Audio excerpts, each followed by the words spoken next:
Welcome, everyone. We're excited to have you joining us today for the Rural Life Virtual Summer Institute. Welcome to Google Forms and Sheets. My name is Candace Herman, and I'm your session host.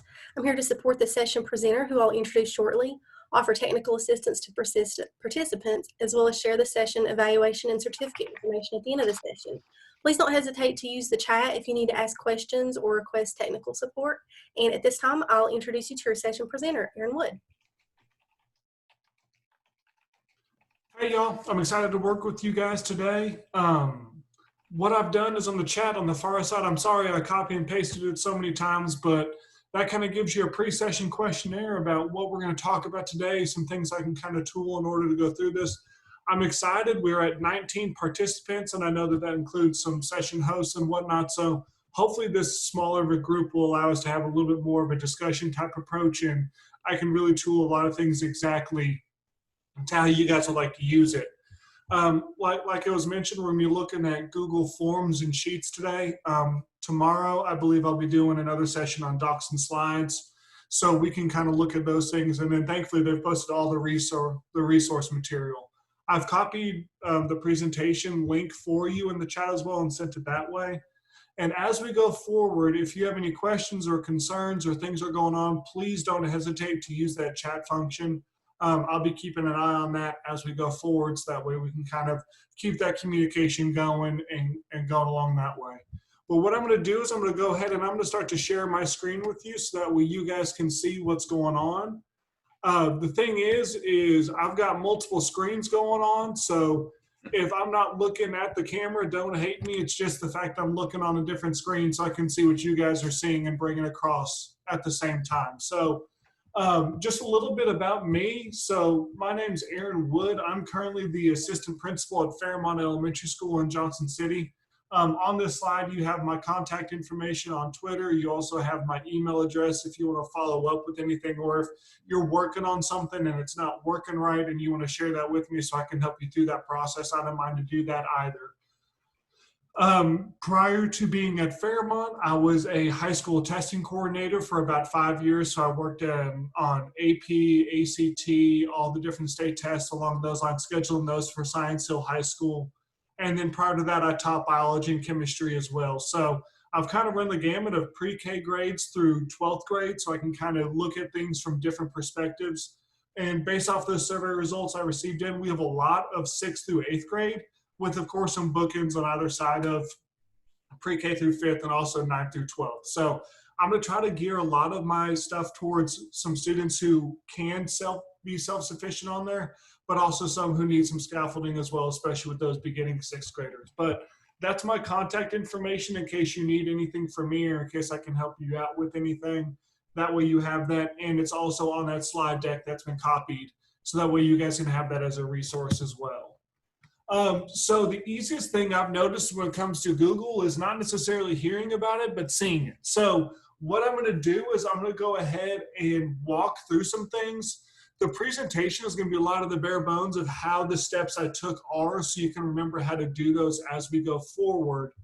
But a lot of what I'm going to do is walking you through and showing you examples of exactly how I have come to find the functionality and things along those lines as I've gone through time and used this for multiple different things. So I'm going to go ahead and I'm going to exit out of this presentation, and I'm going to go ahead and bring over what an end result of what a form could look like. So this is that pre-session questionnaire that we all took.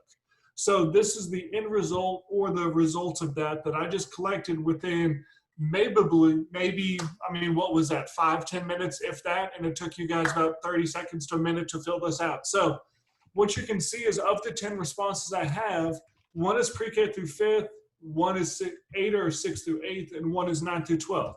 So that kind of lets you know immediately as a snapshot. Imagine as your kids walk into the day, if you have this as part of the bell ringer up and it's saying, hey, how are you feeling today? You have the sad faces to the smiley faces, kind of like your doctor's office.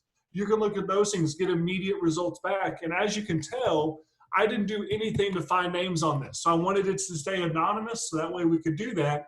And I know a lot of times teachers and students are always afraid of, well, if I fill this out, you're still going to know who I am. I have absolutely no way of doing that. It stays anonymous unless you ask for their name, or I'll show you later, unless you collect email addresses. Current positions, we have some special ed, we have ELA, science, ELA, high school librarian, third grade, special ed, just teachers, seventh grade ELA, and just teacher as well. So that kind of tells me that we're looking at more of this from more of a data collection side as well as maybe a classroom assignment side as well. And for you special education teachers, I'm going to try to cut back on some of that extremely daunting paperwork that you always have to keep going throughout your case files and your case management. We have a pretty fair distribution on how familiar we are, who's currently using it, which ones everyone is using, and then the why and the what's the one thing. So typically for the one thing is how to use it more effectively, be more knowledgeable about it, be more familiar with it, stuff along those lines. But just imagine how much information you can get from your students in such a quick amount of time by just simply having this as a quick assessment that you can start off with. So that's just the information that I received. What I wanted to show you guys was on that assessment, I used a bunch of different types of questions. So that showed you the different types of answers and data you can get from that. So we went through, we had a multiple response, we had a fill in the blank, we had to choose two, we have check boxes, we have long answers and things along those lines that we're gonna look at and go through of how to build those up and why you would want to choose certain questions over the other. Now, I was born and raised in Colorado. I tend to talk a little bit fast and I tend to go forward. It's really weird for me to try to pace this on an online setting. So if I end up going too fast or end up skipping over something by going too quick, please use that chat function in order to kind of let me know something that I might have gone through too much, or if you have a question on how I did that or if it doesn't make sense, please use that chat and I'll be monitoring that. I've got it up on one of the other screens so that way I can kind of see what's going on. But I think the easiest way to start off with for today is just to start at the basics. So if you start off with just a blank Google form, this is what you're starting off with. It's going to take you to a page that has untitled form and untitled question. So what I want to do is I kind of want to go through what each one of these screens look like, the different functionality you have of that.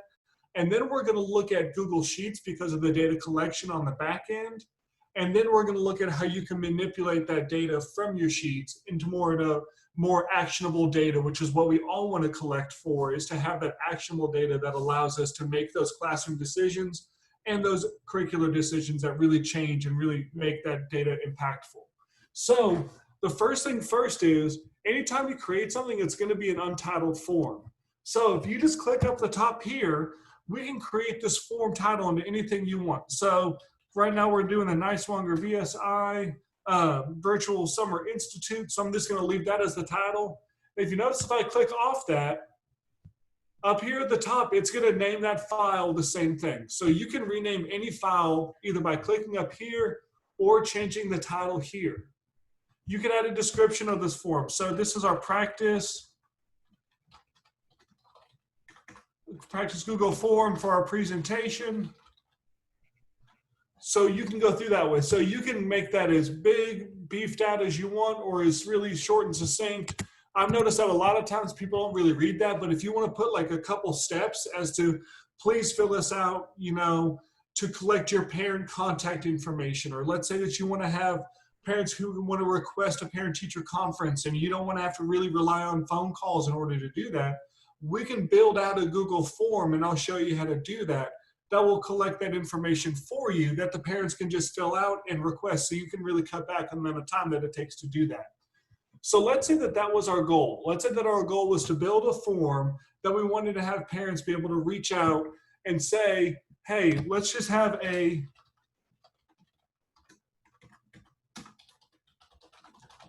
parent meeting request form. So let's just build out one of those together so we can kind of see that.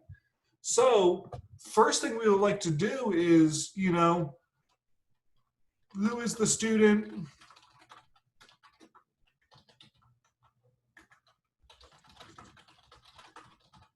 Who is the student that you were requesting a meeting about? Simple, straightforward. Now, what I would say is if you want them to format their answers in any way that's beneficial to you, this is how you should do it. You should go ahead and in parentheses say first and last name. Because let's be honest, if you don't put how you want them to say that or set that expectation, if you have a student named Chris that's in your class that they want to meet about, and you've got 3 Chris's because you're in middle school and you have multiple classes, you're not going to know which one it is. So I would always say, suggest how you want them to give you that answer to keep those more consistent and to keep that really going through. Same thing goes with your students. If you just have them say, what is your name? You can get all kinds of different things. They'll put in their nicknames, they'll put in their first names, their last names, initials, all kinds of stuff.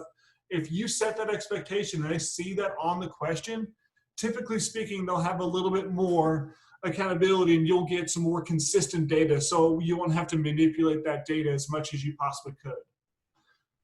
On that question, if you notice, you can put in an image by clicking that image button. You can search a Google image if you want to. So if you're using this as a quiz, you can search through, I know for myself, I always did the parts of a mitochondria. So I can go ahead and have all those different things. I can use an image there. And if you do this Google image search, you can search through and use anything without having any fear of copyright because it searches through all those copyright filters. Up here, it automatically selects, tell me my grammar's wrong. Okay, so it automatically selects which version of a question you want this to be. Short answer, paragraph, multiple choice, check down, drop down, file upload. We'll look through a bunch of those, but as you type the question, it tries to use AI to determine what type of question you're going for. So I'm asking for a short answer for this one. Do I want this to be a required question? Yes, I want to know how they're doing and I want to know what student they're requesting. This little snowman, we can always go through and describe that or have response validation, let them know if they're right away. That doesn't really apply to this form, but we can do that. On the right here, we can add a question, add a title, add an image, add a video, and add sections. So if you're gonna break it down into sections, so I know for high school, you always have, your different subparts of the end of course test. For math, you can have, calculator, non-calculator. You can have book, closed book, open book. You can have those different types of things. And you can build out those different sections as well. So let's go ahead and just add another question. And we're going to say, what day would you like to meet? I put that question in, and it automatically gives me suggestions. You can do add all, so automatically add Monday, Tuesday, Wednesday, Thursday, Friday, or you can change this and force them to put in an actual date. So, what day would you like to meet? I can go ahead and require that one. Would before school or after school be better? So you can go ahead and add that. So obviously it changed it to a multiple choice. So you can have before school, after school, or other. So you can go ahead and have them do that. So I'm gonna take that and I'm gonna add other, and that way they have to fill in the blank that way and they can have that go through. Require that. And then you can also, I put in, what is the best way?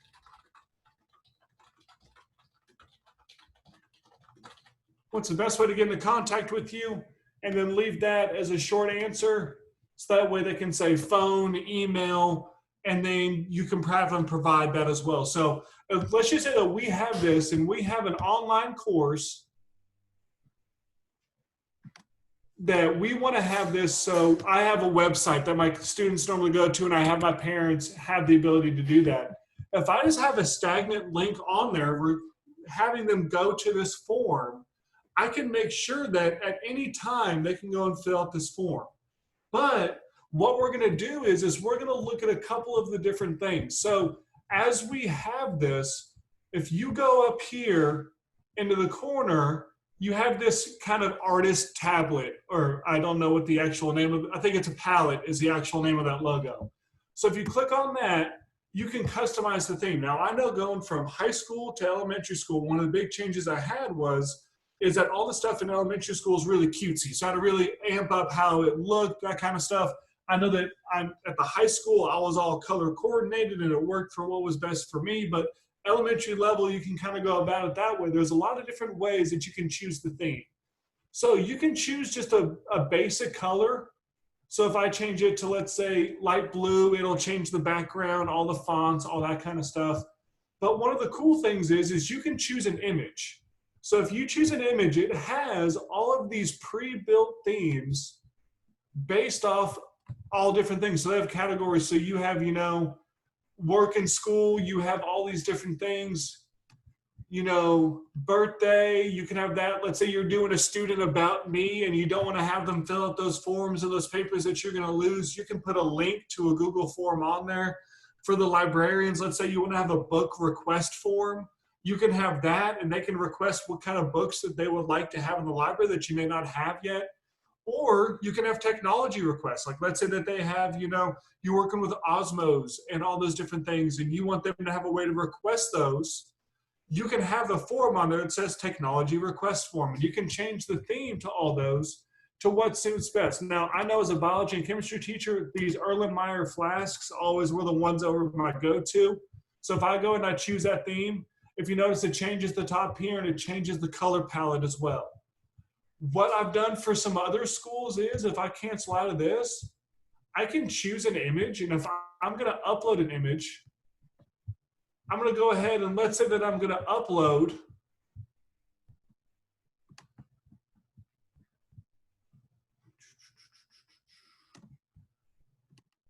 So I'm going to upload the Science Hill or the Johnson City Schools logo. So let's say I'm using this as a district-wide form, or you have a certain school and you want to use some of their letterhead. What it'll do is it'll take that image, pull out the colors of that image, and create your FAST. So as you go through that, you can kind of use those things to kind of create or kind of have your different viewpoint in that corner as well. So you can change the fonts to different fonts, different background colors, so on and so forth, but that's how you can kind of change the visual of what they see whenever they log on.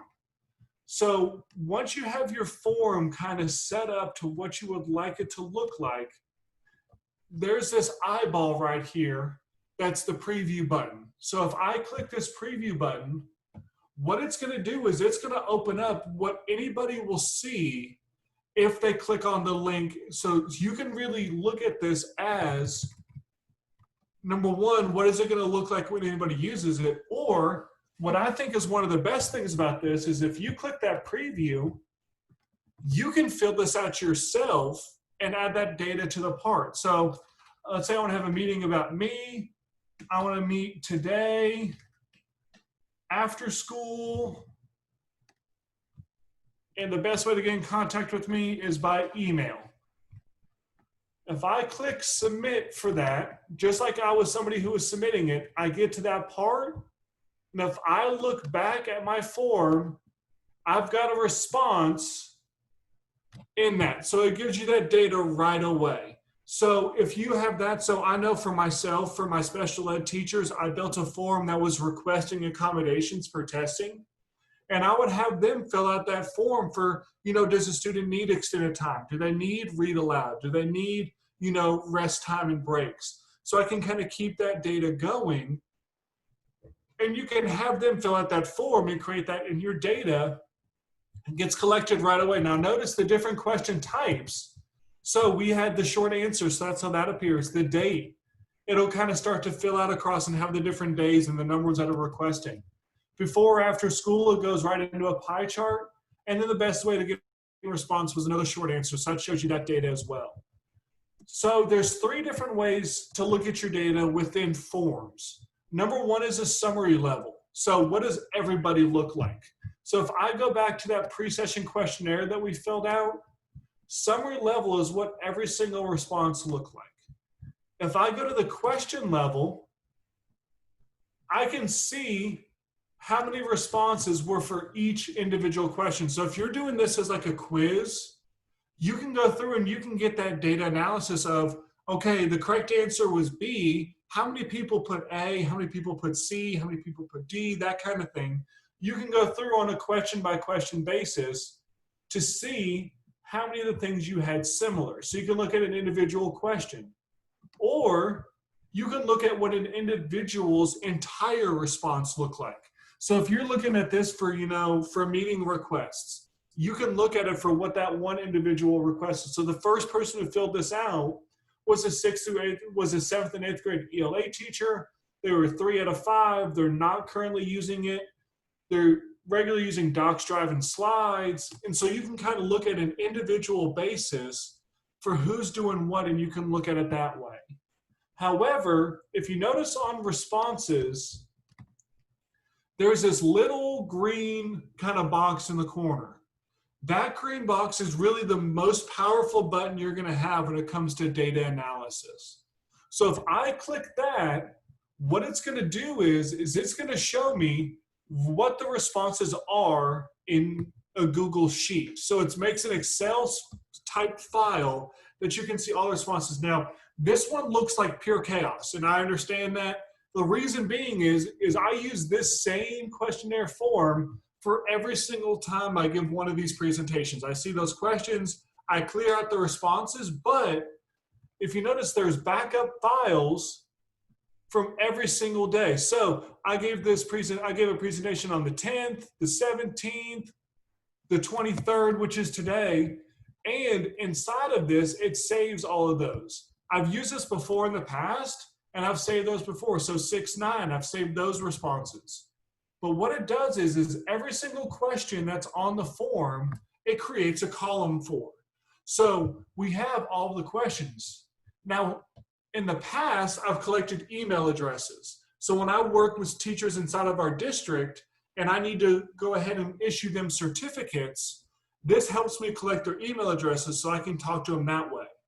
But each one of these columns is sortable. So if you have a question that you're using, it's going to create a column in your sheet. So if I say, okay, I want to sort this, and if you hover over this, you see that little triangle. I want to sort the entire sheet based off this column. So let's go Z to A. That gives me the responses from today's session at the top. So that way it can kind of give me that information. It gives me that really quick answers that you all gave in a sortable way. So let's say that you had a bunch of students fill out an About Me form. So you collect, their birthdays, their favorite colors. You collect, what they want to be when they grow up in high school, what major, what major they're going to pursue in college, in middle school, maybe what's their favorite sports team or something along those lines. You can take that data and sort it by date. So that way you have all of your students' birthdays in chronological order throughout the school year. So you can sort that data in all those different ways. But before we go too in-depth into the Google Sheets, I want to go back to Forms and show you guys a couple more different settings that we can kind of do with that. In Google, there's these 3 dots that are on top of each other. I like to call that the snowman. That's my kind of term for it. I don't know what the official term is, but don't ever be afraid to click on the snowman. So if you go and you click on that, it opens up some different things. One of the most important ones for you is get email notifications of new responses. If I turn that on, whenever somebody fills out this form, it's going to email you and say, somebody has filled out your Niswonger VSI form. So if you have this as a stagnant link for a parent meeting request on your website or on your Canvas page or your Google Classroom page, anytime somebody fills that out, you get an email. So if you're a librarian and you're using this as a technology request form, as soon as somebody fills it out, it says somebody has submitted a new response to your Niswonger VSI form, just because that's what this one is titled. So you can turn those on like that, or you can turn them off so you don't get those responses. You can download the responses. So let's say that you're using this as a quiz and you want to download it so you can have them and save them in a backup file. You could do it that way. You can print your responses, or what I do in between every session is I delete all the responses from my Presession questionnaire. Notice if I delete them on here, they're still on my spreadsheet as backups. So it doesn't delete them from your spreadsheet, it just deletes them on that. So if you have each class period coming through, you can have all of their answers on a spreadsheet, but look at the class data on the actual form itself by just deleting the responses on the form. So if I go ahead and do that, I can delete these responses off of here, so it's a fresh pre-session questionnaire for when I give a presentation tomorrow. But on the spreadsheet, those are all still available to me, and those aren't going to go away unless I delete those off of my spreadsheet. Up here in the corner, there's a gear called Settings. Settings is where you can really take your forms to the next level. This is where a lot of your really cool functionality is going to be built in. So we've talked about how to design it, but this really goes into how you want to apply that. So you can go ahead and collect email addresses. So in order to do this, if you notice in the upper right-hand corner of Google Chrome, it has you signed into the actual browser. In order to collect email addresses, the student or the parent is going to need to be signed into that browser with their email address. So I know at the middle schools, a lot of times they don't open up the actual email capability on a district level to your students. So if you have them collect email addresses, it's not actually going to be able to collect those because they're not actually logged in or they're not actually able to receive those. If you want to collect email addresses, this is really for parents, but take into account that sometimes parents aren't logged into that browser the right way in order to get those. So if you're going to collect email addresses, they're going to have to be logged in to that browser. But what that allows you to do is send response receipts. So if they request that parent meeting, you can have it send a response receipt saying, here's what you submitted. So they have a copy of what they requested. So they can be like, oh man, I forgot what day I put down. I forgot the time. If you put response receipts and click always, as soon as they fill out that form, they're going to get an email that they're logged into with that. So if you're, the librarians or those kinds of things, and you want to have a teacher have that request form that they have, then you can have it do it that way.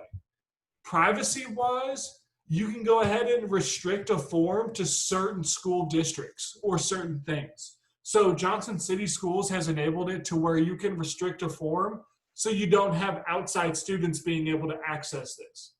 One thing to take into account, I know for Johnson City, as soon as you create a form, it is auto set up to restrict users.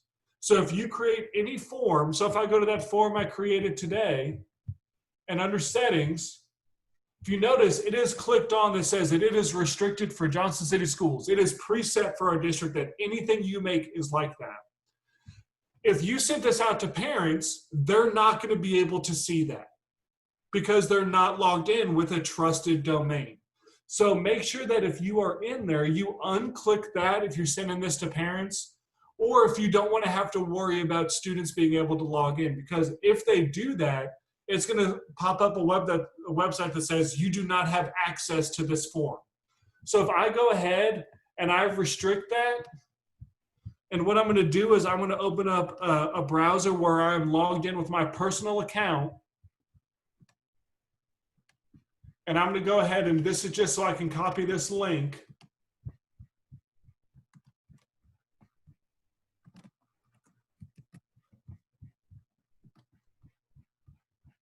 And I go to that form as if I'm trying to fill it out.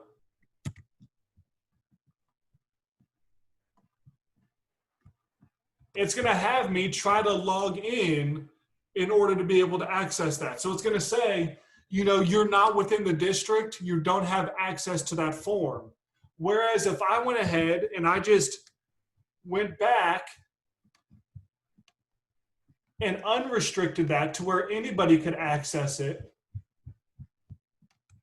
and I go back to that website address and I go back to there, now it's going to pull up the actual form that's capable of that. So if you have parents who said they can't access it or it's not working, more than likely you have that restricted and they don't have access to that. Under settings as well, you can limit them to one response only if you have them sign in as well. So if you have students who are in Chromebooks, this could be a way that you can limit them to taking a quiz only once. You can have it to where the respondents can edit after they submit, and they can see the summary charts and text responses. So if you're doing a quick, I like to think of them as exit tickets, but within your lesson, you can go ahead and have them be able to see the summary charts after they submit their answers, so they can have that immediate feedback to see if they're on track, to see if, well, everyone else put B for number one and I put C. to see the kind of really checkers, to see how they're doing without you having to walk over and show them or grade that on your own. It grades you for you, and we're going to go look at that as well. Under presentation, you can have it show a progress bar. You can have it shuffle the question order. So if you are given this as a quiz and you want it to be to where two students next to each other don't have the questions in the same order, you can click shuffle question order, and that way it'll rearrange those. And you can show it to where it has submit another link after response. So on the bottom here, if you notice, it has submit another response. So if I went ahead and click that, I can go back through and just request as many as I wanted. If you want them to have that ability, that's what it does. If you have students who you don't want them to be able to do that, they don't have to. But I will say that students can get this kind of fast, because if you go ahead, and I'm going to go ahead and go back to where I was, if you just refresh the page, a lot of times it will let you go back to the blank form. So sometimes students can kind of work around that. So just be familiar that that's one thing that students have kind of been able to do, is work around that by just refreshing their page, and they can submit it again. But some other things underneath that settings is this confirmation message. So it auto defaults to your response has been recorded. What's kind of cool is you can say, thank you for your response. If you have any other questions,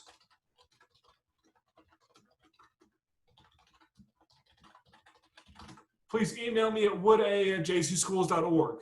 Inside of this, you can put hyperlinks to anything. So you can put a hyperlink to an email address. You can put a hyperlink to a Google Doc. You can put a hyperlink to a Google Slides. So let's say they're using this as like a bell ringer or a welcome to class. You can say, after you complete this, please click here to view what our agenda is for the day. Or please click here to see the PowerPoint or the slides of what's going on. Because if I do that, let's say that I went ahead and I also have the website for the website for today's presentation. If I click on that and I go ahead and I submit this, so I'm just going to do just randomness, so I can go ahead and show you what this would look like. I'm going to do after school email. I go ahead and submit that. What's going to pop up is, number one, I can go ahead and send an email address. This will send an email address out. Or number two, if I click this, it takes you to that same presentation that you have going on. You can put any hyperlink that you want in there. So that's a copy of this actual presentation. That's what I sent out to you guys at the start of this presentation. So in order to do that, that's, like I said, under presentation and your confirmation message. So that way you can kind of communicate what you want for your students to do. If we go to online learning again, and you want them to fill out a form for a pre-assessment, then they need to go ahead and do a Google Doc or something. Then you can link that to where they don't have to click somewhere else within your learning management system, and you can kind of make self-paced lessons of, did you feel confident about doing this? If so, click here. Do you need some more practice? If so, click here. And you can put multiple links in there to kind of give them that ability. And then the last thing is you can also turn this into a quiz. So you can turn any Google form into a quiz. This is like the quiz platform for Google Classroom. So I know in Canvas it has its own quiz platform, but in Google Classroom, you're going to use forms for your quizzes. In order to do that, you're going to click this, make this a quiz. There is a lockdown browser that students can have to where they can't go to any other website, so they can't Google any of the answers, any stuff like that.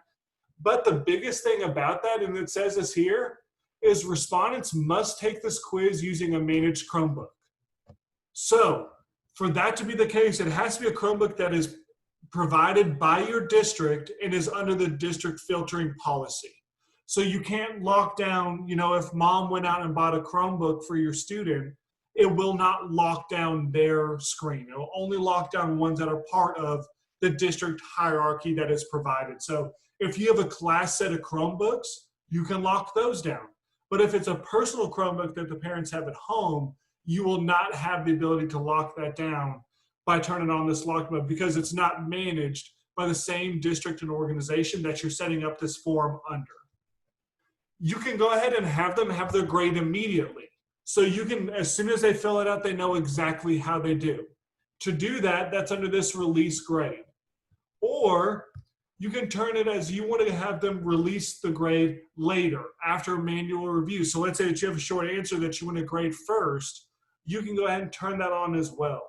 This allows you to collect their emails again, so you can actually email them their responses. So a lot of high school teachers, through the coronavirus close down, they started to let students get their responses by an email in that way. Now, what do you want the students after they submit to see? Do you want them to see which questions they got wrong? Yes or no? Do you want them to see what the right answer was? So if using this as a review for your students for, let's say, a test or something that's coming up, and you don't want them to see the correct answers, you just uncheck that, and it doesn't allow them to see the correct answers if they've missed it or something along those lines. And you can also see the point values of, the total points and that kind of stuff. You can have them see that or not see that as well. The biggest ones I see people uncheck are missed questions and correct answers. So let's say you want them to take it until they get 100. You can have it to where it doesn't tell them which ones they missed, and it doesn't tell them what the right answers were. So they can keep on that learning process and kind of try to identify that themselves. So if I go ahead and click save, what I want you to notice is if I go back to my questions, it changed the answer. So now I have an answer key for the question, and I can change what the correct answers are. So I can change how many points it's worth and stuff along those lines in order to make this a different thing. So what I'm going to do is I'm going to add on a new question to try to show you some of the functionality of this. So I could say, what is 3 plus 3? So if I turn my answer key in, I'm going to have this as a short answer response because I want them to come up with their own answer. If I click answer key, I want this question to be worth 1 point. And what is the correct answer?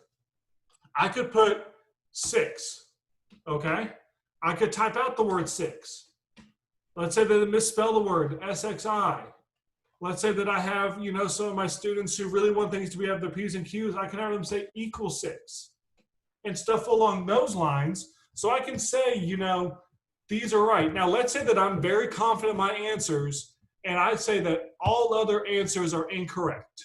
So I click that box, and I click done. What I'm going to do is let's go ahead and preview this. So I'm going to delete off these old questions because we're kind of using this as a quiz now.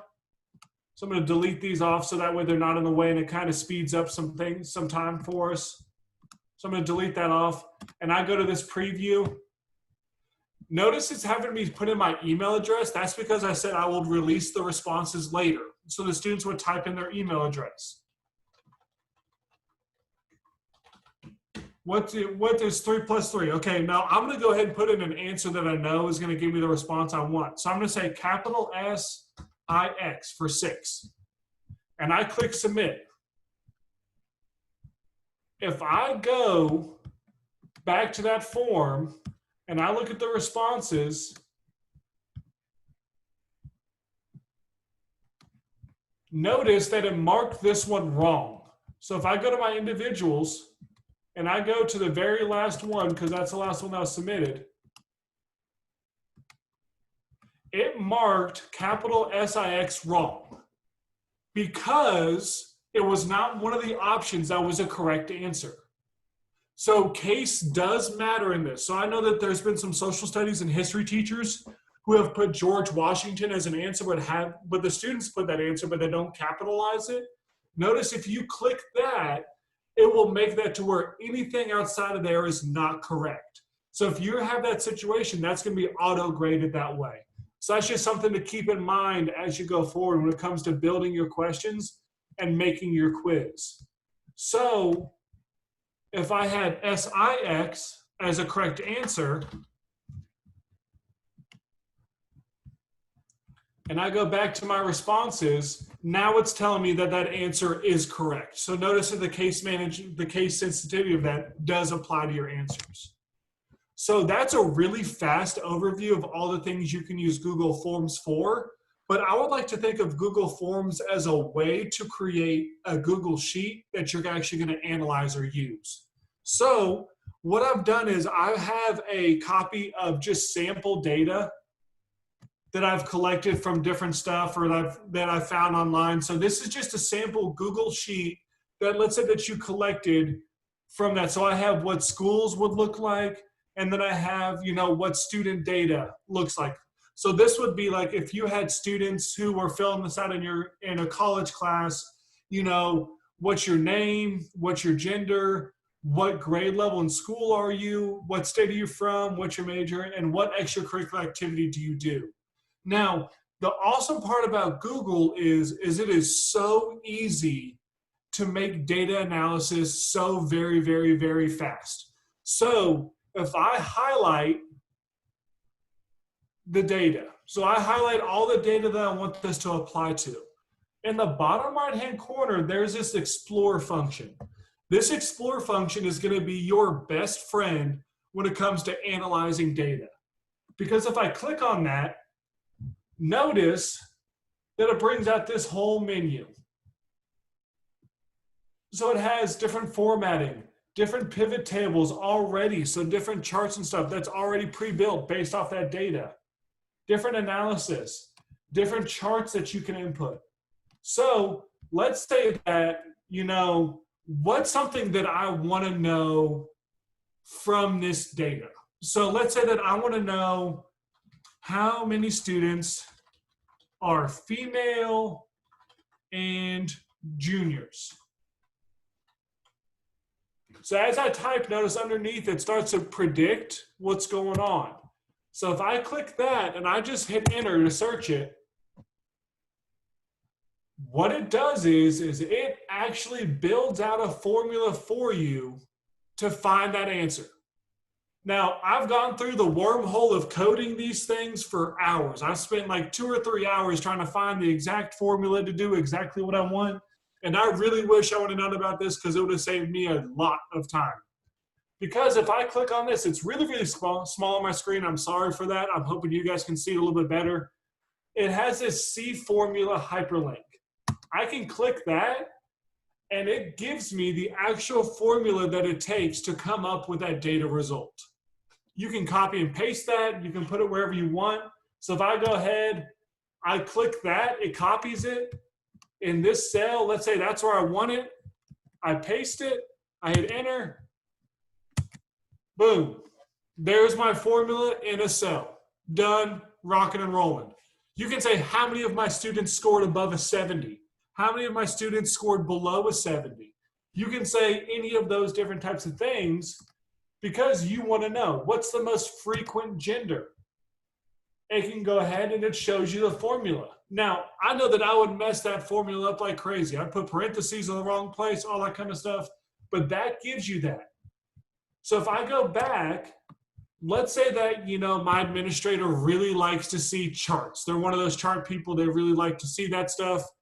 And I want to go ahead and I want to have a, let's say of, how many students are in each, and I start to type extracurricular activity. And I go ahead and I search that. And as it starts to pull that data, it suggests charts for me. So I can have a pivot table or I can have a chart. Do I want a column chart? Do I want a pie chart? Do I want a scatter chart so I can see the different things? It does that. So you can have students, I know that I have used this with some of my teachers for their students to say, input your grades on recent tests to see if your trend on scoring is positive or negative. So they can go ahead and they can do that and say, are my scores going up or down? And it shows them a chart. So I just go ahead and I click this. So let's say I want that pivot table and I insert that pivot table. Where do I want to insert it? Do I insert it into a new sheet on the bottom or the existing one? Let's just do the existing one. And I want it on this student data one. And I click create. Oh, it's asking me for a cell. So I want to input it in there. Boom, there you go. We got a chart in there. Now let's say that I'm just going to go ahead and do this to make it quick so I don't have to type all this. You have students, so you have more students fill it out.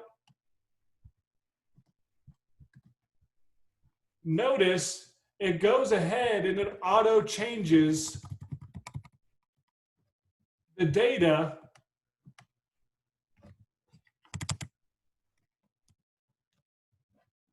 based off of the new responses that are going in. So we went from 5 in the debate club to 13 just because of data that's going on. So you can have a running list of all the stuff that's happening.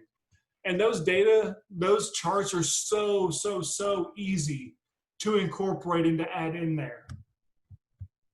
You can edit these however you want. So what order do you want to do them? Alphabetical on the left, or let's say that I want to sort it by the count and I want to have, you know, the smallest ones to the largest one. You can change all of this. You can change it to where you don't have the totals anymore. So you just have the data. So you can change all that. And you can have all those things. Now let's go ahead. So I just wanted some data. So this is, you know, some data that was I found online that I just downloaded and made a copy of average score within a school, the school's population, and how much funding they got. So this was already pre-made. If you notice the stuff over here, there's some things that you can do. If you notice by school, there's this weird little, it looks like you're underlining capital letters for like grammar for a sentence. That's a filter button. So if I click that, I can do all kinds of different things. I can sort it alphabetically. Or if you notice right now, let's say that I only want to look at Appalachian. I can uncheck all of these things, click, and there we go. It filters down the data to just Appalachian. Let's say that you have some students that you just want to see how they've done over time. You can filter it by their name. Notice it changed from those 3 lines to what looks like kind of like a funnel. That funnel is showing that you're filtering that data right now. So if I click that, I can select all my schools back again. And there we go, we're back to how that was. Let's say that I want to filter by the year. So I want to go ahead and I only want to see what it was like in 2013. So I filter that out and now I can see all those schools, average score, and the population. So you can also do funding. So you can filter all of these different things. So I know for me, whenever I was doing ACT analysis, and we were looking at students who really needed that extra bump to get above a 21, I could take all of my school's data, filter out everybody who scored above a 21, so I could focus on the students who really just needed that. You can filter out all of those different things based on those top tiles. I can also go ahead and let's say that you want this to look pretty. You can go ahead and at the top, if you highlight everything, under format, you can alternate the colors. So you can change that to where you have, you know, each row is a different color to make it look prettier, to make it, you know, so you can see across there. Or what I know that I've used a lot is if you highlight the columns, so let's say average score, let's say that my district has a cutoff of, you know, we need to be providing students for RTI if they're below, you know, a 40 on this exam. I can format this by saying if this cell is less than, let's say that our value, like we said, was 40, but let me use the data that's in here that will work. So let's say it's below 80. What I want it to look like, I want it to be red with black text and click done. And now in this, if you notice, it automatically highlights all those ones down there. You can do this formatting for if it includes certain words, if it includes certain things, stuff along those lines. But that way you can go ahead and make all these different rules to make your data analysis more visual. So I know for our teachers for checkpoint exams, I built something along these lines so they could see, you know, what is the trend of my students? Are we going from below basic towards that advanced? Or are they really just kind of staying stagnant and do we need some more help on that lesson and on that objective?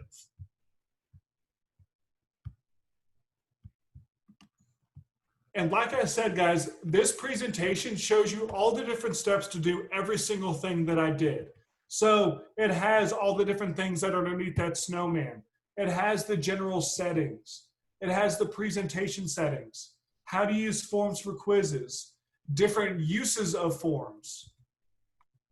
Now, what I've done is for the Google Sheets, I know that I go through this really fast and it's really helpful to have different ways to kind of walk you through it. I can't walk you through all the different things, but what I have done is in the presentation, each one of these actions that you would like to do is a YouTube video that shows you a very quick YouTube video of how to do each one of these individual things. So let's say that you're like, man, I really wanted to know, how to go through and how to do that conditional formatting again. You can click on that, go to that hyperlink, and there's a short YouTube video of how to do that formatting in a very step-by-step procedure on YouTube. So this is a good database for you to have as you go forward. On here, I've also included ways to kind of create different pivot tables and ways to do graphing. So that way, if you want to go more in depth on the data analysis for that graphing or whatnot, you have that as well. One thing I've also added in here is I do an Autocrat presentation. So Autocrat is having automation send out emails based off of Google Forms. So what I have is different examples and then the actual steps it takes to create a form that will automatically send an email to a certain person. So I know for our Tech Academy, I was in charge of giving out certificates of attendance for all the participants. I did not want to sit down and make 500 participation certificates. I didn't want to email those out. So what I did was I made an Autocrat, and I went ahead and as they submitted their evaluation, it auto sends emails to those individuals. I think they're probably using something similar for this NICEWANDER conference as well, because what that does is that has robots do it and I don't have to do it. And anytime I can do that, that saves me a bunch of time. So this walks you through all the different steps as to how to create that so that you can use that as well. So, and it has a YouTube video on there of all the different steps it takes to create that for you as well. So I know that we went really, really, really fast through all of this, but my goal was to walk you through that because I know that they are recording these sessions and they're going to post these videos online. So that way you can have me talking about it and walking you through.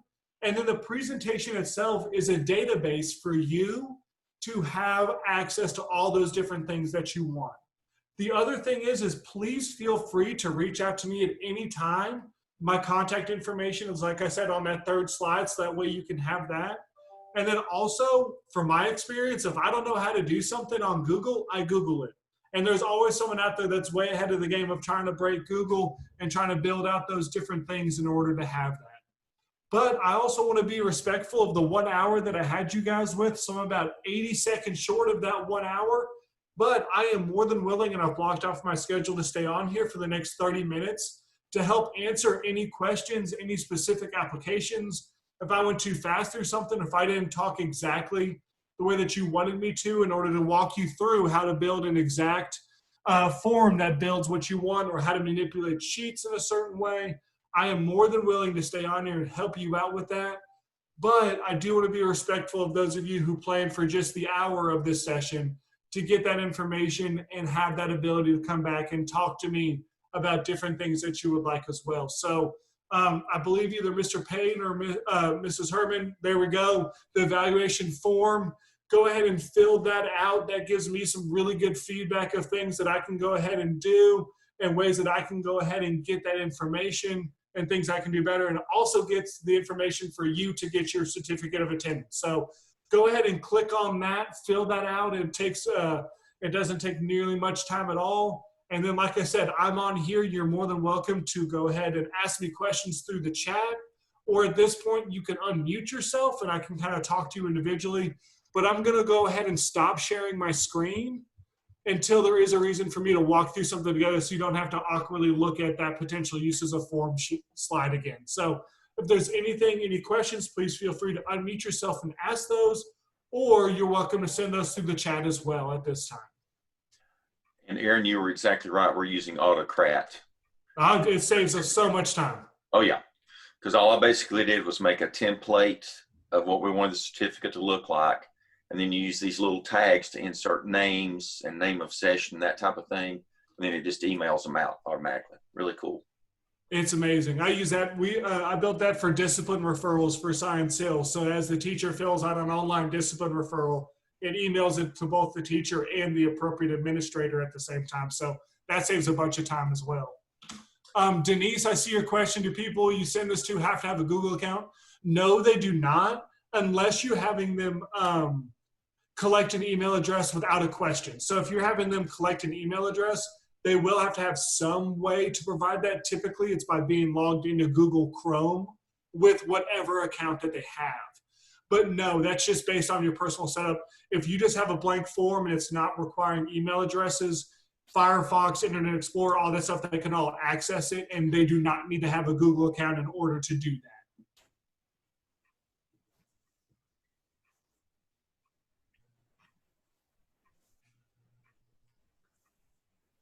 Well, I'll let you guys, oh, sorry about that, Aaron. You're good. No, I was just going to say, any other questions out there, I'm more than willing to help out, figure those things out. Unmute yourself, send to the chat, send me an email any way you want, but I'm willing to hang out here for a second. Yes, ma'am. Thank you. I want to say thank you. Very helpful. Oh, you're welcome. I'm just glad. I just wanted to help you. That's my only goal.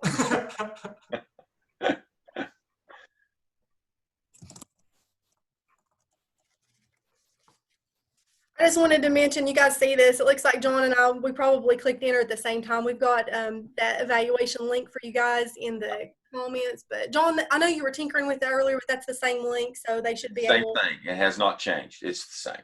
Okay. You're all good. All Yeah, he good. was taking a quick look. I But can already see people, so that's fine. thanks. So Aaron is graciously going to hang on with us for a little bit if we do happen to have any other questions. But again, like he said, just to be respectful of